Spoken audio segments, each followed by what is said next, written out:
I was around 16 and I was working part-time after school in my dad's real estate office. Well, by this time it was my dad's and my brother's. They'd gone into partnership as soon as my brother got his broker's license, because my dad was 60 and getting ready to retire and turn the whole mess over to my brother. Anyway, that's important because it explains why my brother was there with my dad and me when this happened. On this particular day, the mailman walked in as usual, but he didn't say hello as usual. He sort of casually said, "I think somebody should call the police. You know that lady next door? There's a guy in there who's got her down on the floor and he's just beating the hell out of her."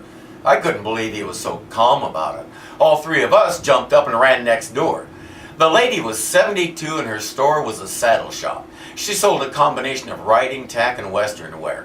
We learned later that this guy came in wearing a jacket, went over and took it off, picked out one of her jackets and put it on, then put his own jacket back on over it and started for the door.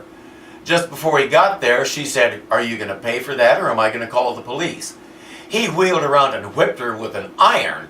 When she went down, he jumped on her and started punching her.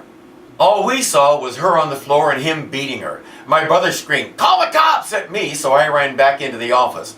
This was in the days before 911, so I had to dial the operator and ask for the police. It was an emergency. I also needed an ambulance, and that was a separate call. It probably took 10 minutes to expedite the two calls. Meanwhile, when my brother yelled, the guy stopped beating the lady and stood up. My brother didn't see that because he was already running back to the office to get the revolver they kept there. He came dashing out with a pistol in one hand and the holster in the other and took in the scene. The man had come out of the saddle shop and was now walking down the sidewalk. My brother ran over and got in front of him and ordered him to stop, pointing the gun at him. The man reached into his pocket like he was going to pull a gun of his own.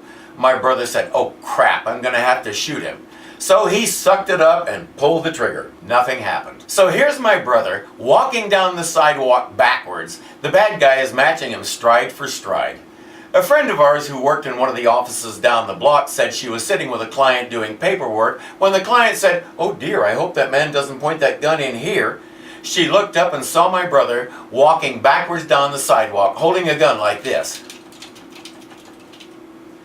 We all knew if this guy reached the end of the block there was no telling what he would do. Then my dad appeared. He quietly but quickly ran up behind the guy, jumped up in the air, and came down with a karate chop right across the neck. The guy went down, fell head first against the cement wall, and started to get up. My dad kicked him in the stomach, and my brother pistol whipped him. The guy blinked a couple of times and said, "Okay, I'm done." They held him there until the police arrived. We later determined that the gun didn't fire because he hadn't cocked it all the way.